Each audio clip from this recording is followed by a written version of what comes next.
नमस्कार, चलिए आज का खास कार्यक्रम शुरू करते हैं। मेरे साथ हैं श्री गोपाल नारसन जी, जो किसी परिचय के मोहताज नहीं हैं। आप एक अधिवक्ता भी हैं और सीनियर जर्नलिस्ट भी हैं, साथ ही हिंदी साहित्यकार भी हैं। आपकी हिंदी भाषा के ऊपर अच्छी खासी पकड़ है और हमेशा से आपने यही अपने वक्तव्य में और समाचार के माध्यम से यही लोगों तक सूचना पहुंचाने की कोशिश की है कि हिंदी जो भाषा है वो हर भाषा की जननी है। हम बात करेंगे आज हिंदी भाषा की। अगर हिंदी भाषा की बात की जाए तो हिंदी भाषा भारत की ही नहीं बल्कि विश्व की एक मात्र ऐसी भाषा है जिसके बोलने से, जिसके अंदर तहज़ीब और एक सलीका हम लोगों को सिखाया जाता है। अपनापन एक नज़र आता है। हमारी जो भारत की मिट्टी है उसके अंदर खुशबू आती है हिंदी भाषा की। हिंदी भाषा को हम अपनी माँ भी मानते हैं। मेरे साथ है श्री गोपाल नारसन जी। सर जी, आपका स्वागत है इस कार्यक्रम में। पहला सवाल मेरा यही है कि जैसे जैसे 2020 चल रहा है और एजुकेशन का स्तर बढ़ता जा रहा है, वैसे वैसे हिंदी जो भाषा है उसका स्तर धीरे धीरे डाउन होता जा रहा है। क्या वजह है इस चीज़ की? सबसे पहले तो आपका बहुत बहुत धन्यवाद कि आपने इस ज्वलंत मुद्दे को उठाया है। निश्चित रूप से बहुत गंभीर विषय है और जहाँ तक बात है कि हिंदी भाषा का वर्चस्व घट रहा है, लेकिन मैं नहीं मानता इस बात को, क्योंकि हिंदी आज बढ़ रही है। और हिंदी इसलिए आगे बढ़ रही है क्योंकि जो अभी जो नई शिक्षा नीति आई है उसमें कक्षा 5 तक एक मैंडेटरी किया है, यानी आवश्यक किया है कि कोई भी बच्चा अपनी मातृभाषा में ही पढ़ाई करेगा। तो अधिकांश भारत में जो अधिकांश जो क्षेत्र है वो हिंदी भाषी क्षेत्र है और हिंदी भाषी या फिर वो मातृभाषा का क्षेत्र है, चाहे पंजाबी हो, कन्नड़ हो, आपका हरियाणा रीजनल लैंग्वेज होगी। तो जो कोई बच्चा हो वो अपनी मातृभाषा में पढ़ाई करेगा। तो जो पढ़ाई की शुरुआत है वो हमारी मातृभाषा में हो रही है। हमारी जो मातृभाषा वो हिंदी है। हिंदी एक ऐसी भाषा है जब बच्चा पैदा होता है तो उसका जो रुदन होता है, जो बच्चा रोता है, उसके रोने में जो स्वर और व्यंजन गूंजते हैं वो केवल एक मातृभाषा हिंदी है, जिसमें रुदन के अंदर भी स्वर व्यंजन हिंदी के होते हैं। किसी अंग्रेजी में कोई बच्चा नहीं रोता, माँ शब्द जो होता है अंग्रेजी में नहीं होता, किसी और भाषा में नहीं होता। केवल हिंदी को ही वो ताकत प्रदान की हुई है कि हिंदी एक, चूँकि हिंदी एक आत्मा की भाषा है, हम कह सकते हैं। चाहे आप दुनिया में कहीं भी चले जाएं, लेकिन आपको हिंदी जो है वो दिल से निकलने वाली भाषा है। आप अगर कितने बड़े विद्वान हो अंग्रेजी के, लेकिन आपको वो अनुवाद करना पड़ेगा। अंदर से नहीं, अंतःकरण से नहीं निकलेगी अंग्रेजी। हिंदी अंतःकरण से निकलती है। तो ये भाषा हमारी आत्मा की भाषा है और हिंदी जो है वो लगातार बढ़ भी रही है। किस लिए बढ़ रही है? क्योंकि आप ही देखिए, आज का नया इतिहास नहीं हिंदी का। हिंदी बहुत अतीत से, बहुत पुराने समय से हिंदी चली आ रही है। हम देवनागरी के रूप में इसमें काम कर रहे हैं। हालांकि पहले फारसी थी, उर्दू थी, हम मान सकते हैं, ये भी इसकी बहनें हैं। लेकिन जो मैं जननी जो भाषा है, लेकिन मैं ये कह सकता हूँ कि जो संस्कृत है, संस्कृत को सब भाषाओं को जननी कहा जाता है। लेकिन आज जो है वो, चूँकि संस्कृत थोड़ी क्लिष्ट भाषा है, लेकिन हिंदी को सब लोग अंगीकार कर रहे हैं, स्वीकार कर रहे हैं। और हिंदी में यह सकता है कि हिंदी एक ऐसा महासागर है जिसमें और भाषाओं के शब्द आकर गिर जाते हैं, मिल जाते हैं, सबको समाहित कर लेती है और तब जो भाषा बनती है। कुछ लोग उसको खिचड़ी भाषा कहते हैं, लेकिन मैं मानता हूँ कि हिंदी में वो ताकत है, वो जज्बा है कि वो सबको साथ लेकर चलने वाली भाषा है। तो मैं ये कह सकता हूँ कि हिंदी को, चूँकि अब देखिए ना कि मैं जिस विद्यापीठ से ताल्लुक़ रखता हूँ, विक्रमशिला हिंदी विद्यापीठ भागलपुर बिहार में, उसकी स्थापना कब हुई थी? वो सन 750 ईस्वी में उसकी स्थापना हुई थी और 50 साल लगे थे उसके स्थापित होने में, 800 तक। और पूरी दुनिया में सबसे ज़्यादा बच्चे वहाँ पर पढ़ते थे, 3000 बच्चे पढ़ते थे वहाँ पर। और उसमें भारत के ही नहीं, विभिन्न देशों के बच्चे पढ़ते थे वहाँ पर। तो उस वक्त की हिंदी चली आ रही है, तो हम कैसे कह सकते हैं कि हिंदी एक। अच्छा गोपाल जी, एक सवाल और बहुत बड़ा ये हो जाता है कि आज की जो जनरेशन है, माता पिता हैं, अपने बच्चों को ज़्यादातर जो है कॉन्वेंट स्कूल में दाखिल कराने की कोशिश करते हैं और लंबी अच्छी खासी होड़ लगी हुई है कि एक बच्चा बड़े से बड़े स्कूल में पढ़े, अच्छी शिक्षा ग्रहण करे।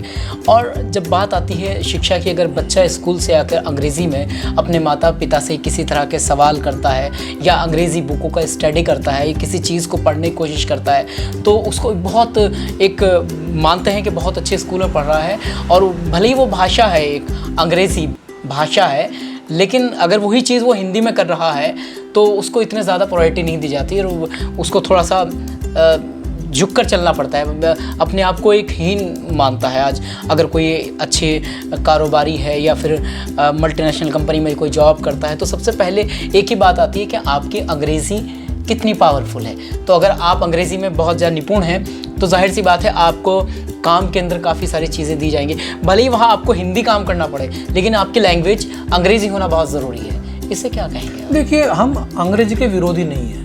अंग्रेजी भाषा है, आंग्ल भाषा है, पूरे संसार में एक कम्युनिकेशन है। नहीं, मैं इस चीज़ को मानता हूँ कि इल्म हासिल करना ज़रूरी है, लेकिन वो कोई भी भाषा कर सकते हैं। मेरा मानना है कि अंग्रेजी के विरोधी नहीं है, लेकिन अंग्रेजी लादने के विरोधी हैं, अंग्रेजियत के विरोधी हैं। अंग्रेजियत मेरा यही कहना है। विदेशी की बू आती है इसमें, परतंत्रता की बू आती है इसके अंदर। आज जो है आजकल अंग्रेजी बोलने वाले को ज़्यादा प्रायोरिटी दी जाती है। लेकिन आप ये देखिए कि वो जो प्रायोरिटी की बात है, उस बात को भी मैं नकार सकता हूँ, क्योंकि ठीक है हम लोग एक अपडेट करने की बात करते हैं कि साहब ये अंग्रेजी में पढ़ता है, बहुत कॉन्वेंट बचपन में पढ़ता है, इसलिए बहुत प्रतिभाशाली है। लेकिन जो हमारे हिंदी के जो बच्चे हैं वो भी IAS निकाल रहे हैं, वो भी IPS निकाल रहे हैं। ऐसा नहीं है कि खाली अंग्रेजी की निकाल रहे हैं। और अगर उनका कैरियर देखा जाए, नहीं, अगर जो कुछ साल पीछे जाया जाए, जो हिंदी माध्यम से आए बच्चे हैं वो अधिक सक्षम अधिकारी बनते हैं, अधिक सुलझे हुए अधिकारी बनते हैं बनस्पत अंग्रेजी माध्यम से गए हुए बच्चे। अंग्रेजी माध्यम के जो बच्चे हैं वो उनका कम्युनिकेशन जो है वो आम जनता से नहीं जुड़ पाता, हिंदी संस्कारों से नहीं जुड़ पाता। संस्कार की भाषा नहीं अंग्रेजी, हिंदी जमीन से जुड़ी बात, जमीन से जुड़ी भाषा है। और आज आप देखिए बहुत सारे बच्चे ग्रास रूट से आते हैं जो कि अब मैं आपको बताता हूँ कि जो हिंदी की पत्रिकाएं हैं, आप अंग्रेजी की जो पत्रिकाएं हैं, अंग्रेजी की पत्रिकाएं हो सकता है कि कितनी पत्रिकाएं छप रही हैं और कितनी उनकी प्रसार संख्या है, कितने पढ़ने वाले हैं। बहुत कम लोग हैं आज हिंदुस्तान के अंदर, तो मैं मानता हूँ बहुत ही कम लोग हैं जो अंग्रेजी पढ़ने वाले हैं, साहित्य पढ़ने वाले हैं। और हिंदी पढ़ने वाले बहुत बड़ी संख्या है। जो कम पढ़ा लिखा व्यक्ति वो दर्शकों, जैसे गोपाल नारसिंह जी ने बताया कि जो ग्रास रूट से लोग आते हैं, जो प्राइमरी पाठशाला के अंदर अपना पढ़ाई करते हैं कक्षा 1 से लगा के 5 तक, और फिर कक्षा 6 के अंदर जब जाते हैं तो वहाँ भी अंग्रेज़ी नहीं होती बल्कि हिंदी ही होती है। उसके बाद पढ़ने के बाद भी वो बहुत अच्छे एक मुकाम पर पहुँच जाते हैं, ये बहुत बड़ी बात है। लेकिन अंग्रेज़ी का जहाँ तक बात की जाती है तो आज पूरे वर्ल्ड के अंदर जो अंग्रेज़ी की बात की जाए, आप किसी जगह चल जाइए, कोई अगर आप भारत की बात कर लीजिए, अगर दक्षिण भारत के अंदर आप चल जाते हैं तो आपको बोलने में बहुत मुश्किल हो जाएगी हिंदी भाषा, वहाँ पर भी अंग्रेज़ी का ज़्यादा प्रचलन है।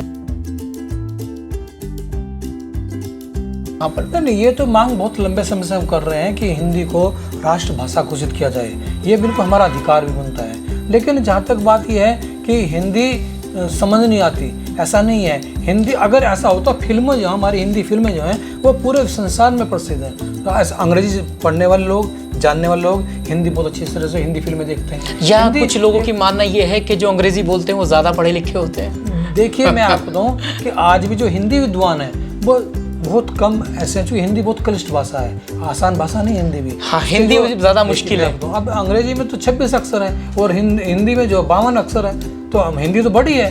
कौन कहता है हिंदी छोटी है? हिंदी बहुत बड़ी भाषा है, लेकिन हिंदी आत्मा की भाषा मैं कह सकता हूँ। और आप देखिए संस्कार देती है हिंदी। अब आप देखिए कि जिस तरह से ब्रह्मा कुमारी की पत्रिका निकलती है, ज्ञान अमृत निकलती है, शांति कुंज की निकलती है, अखंड ज्योति निकलती है, दिल्ली प्रेस की सरिता निकलती है, ग्रह शोभा निकलती है, आपका देखिए, और चंपक निकलती है बच्चों के लिए। तो बहुत सारी भाषाएं ऐसी हिंदी में आपकी बड़ी बड़ी आपकी हरिगंधा निकलती है, हमारे उत्तराखंड से हिमगिरी निकलती है, युगवाणी निकलती है, तो बहुत। और आप दूसरे आपको बताइए, नेपाल में एकमात्र पत्रिका हिंदी की है हिमालनी, बहुत प्रसिद्ध पत्रिका है। आपके कनाडा से निकलती है, प्रयास पत्रिका निकलती है, लोग बहुत पढ़ते हैं, चाव से पढ़ते हैं, इंतजार रहता है। तो ऐसा नहीं है, हिंदी जगह जगह से आ रही है, एक तरह से मैं कह सकता हूँ नदियाँ आई हैं, और ये नदियाँ आकर के भारत में ही मिलती हैं, और भारत ही हिंदी का एक केंद्रीय बिंदु है। लेकिन अफसोस तब होता है जब सरकार हिंदी की उपेक्षा करती है। सरकार आज जब अंग्रेजी हमारे ऊपर थोपी गई थी, केवल 10-15 साल के लिए थोपी गई थी, आज वो हमेशा के लिए हो गई। तो मैं कहता हूँ कि संसद में हिंदी हो, न्याय की जो हमारा माध्यम है न्याय प्राप्त करने का, वहाँ पर सुप्रीम कोर्ट तक हिंदी आनी चाहिए, मैं कह सकता हूँ। क्योंकि ठीक है, मैं ये कहता हूँ आप क्षेत्रीय भाषाओं में बात कीजिए ना। अगर आप FIR कराने जा रहे हैं तो प्रथम सूचना रिपोर्ट जो कराने हैं, तो जो व्यक्ति पंजाबी जानता है, गुरुमुखी जानता है, वो गुरुमुखी में तो लिखाएगा FIR, अंग्रेजी में कहाँ से लिखाएगा? लेकिन अगर आप कानून की भाषा को अंग्रेजी बना देंगे, अगर आप संसद की भाषा को अंग्रेजी बना देंगे, अगर आप विधानमंडल की भाषा को अंग्रेजी बना देंगे तो इस देश का काम चलने वाला नहीं है। किसान और मजदूर, ये भारत जो है कृषि प्रधान देश है, तो यहाँ पर आत्मा गांव में बसती है। तो गांव की जो भाषा है, हमारी संस्कृति जो भाषा है, संस्कारों की जो भाषा वो हिंदी है। तो हिंदी के बिना गुजारा नहीं हो सकता। बहुत अच्छी बात कही। ये थे हमारे साथ अधिवक्ता और सीनियर पत्रकार।